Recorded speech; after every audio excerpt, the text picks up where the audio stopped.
Good morning, Flagler County. I'm Rich Carroll. You're listening to Flagler's Morning News on Wednesday, July 28th, and this local news is a service of Flagler County's Toyota dealer, Beaver Toyota, here to wow you. Palm Coast has a new mayor. David Alfin beat out 6 challengers to replace Melissa Holland, who resigned abruptly in May to care for her sick daughter. Alfin spoke to WNZF after his victory. My campaign was organized and executed in an effort to appeal to all of the voters in the city of Palm Coast. So to appeal to all Republicans, all Democrats, and all non-party independents. Former Mayor Melissa Holland gave David Alfin a commendation. I cannot say enough about, the way you handled yourself throughout this process and this campaign and stepping up on behalf of our community to represent so many incredible opportunities and needs that we have.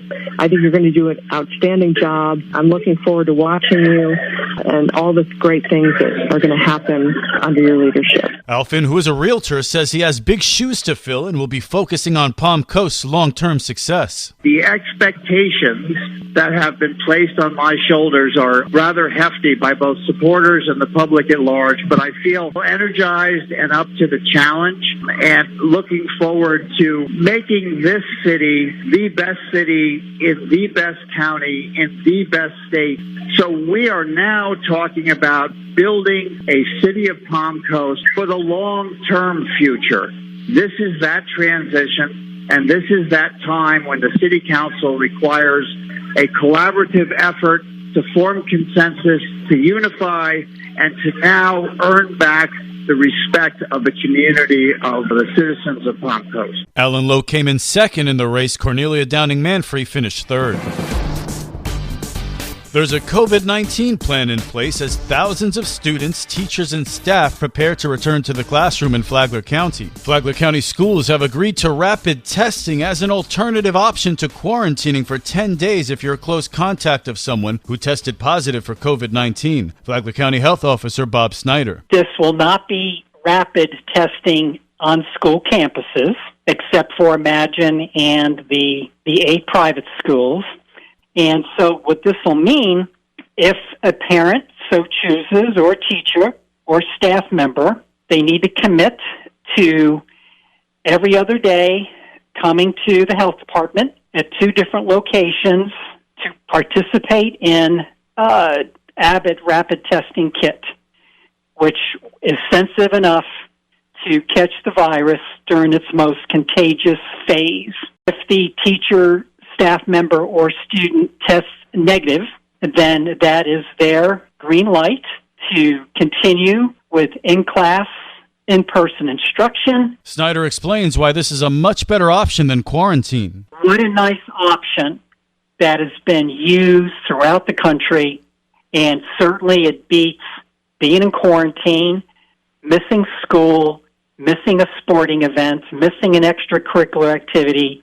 Allows both parents to work, doesn't upset the home apple cart. This is just wonderful news.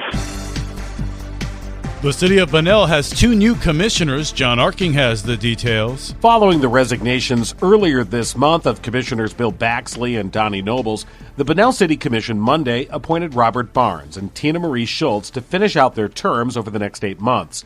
They were chosen from among 7 applicants, according to Bunnell City Manager Dr. Alvin Jackson. Even though we only could appoint 2, but just individuals that showed the interest speaks volumes to residents and constituents that want to get involved in their local government. This actually helps our community become a better community because it's really diversity of thought, diversity of opinions that come together, and you end up with one goal, one objective, and that is to make Bunnell the best city in the country. Dr. Jackson added that someone does not have to be an elected official to get involved in the community, and that there are many opportunities to make a difference. From the WNZF Newsroom, I'm John Arking.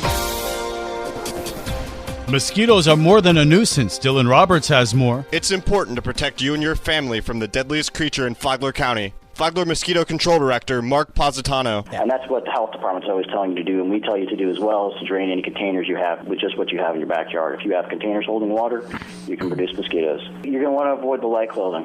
You're going to want to wear dark stuff.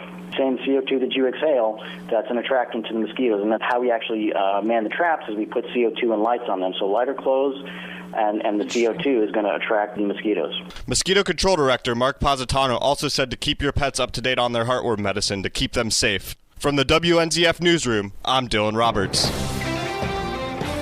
Don't you just want to get on a plane and fly? Joanne Magley with Daytona Beach International Airport asks, doesn't everybody? Fast forward to this year now, we have a lot of people vaccinated. People are traveling. It's pent-up demand for travel, and paired with the fact that a lot of people are vaccinated and they feel safe going out, and it is safer for them to be out. Magley said that the airport is close to its pre-pandemic levels, but she said those numbers cannot be compared to 2020 because of the serious drop in air travel. The Business Report is on WNZF on Saturday mornings at 10, the podcast on the Flagler radio app anytime. Tomorrow, Amy Lukasik talks about breaking tourism records. From the WNZF Newsroom, I'm Deb Albertson. And now you're up to date on Flagler's Morning News. I'm Rich Carroll.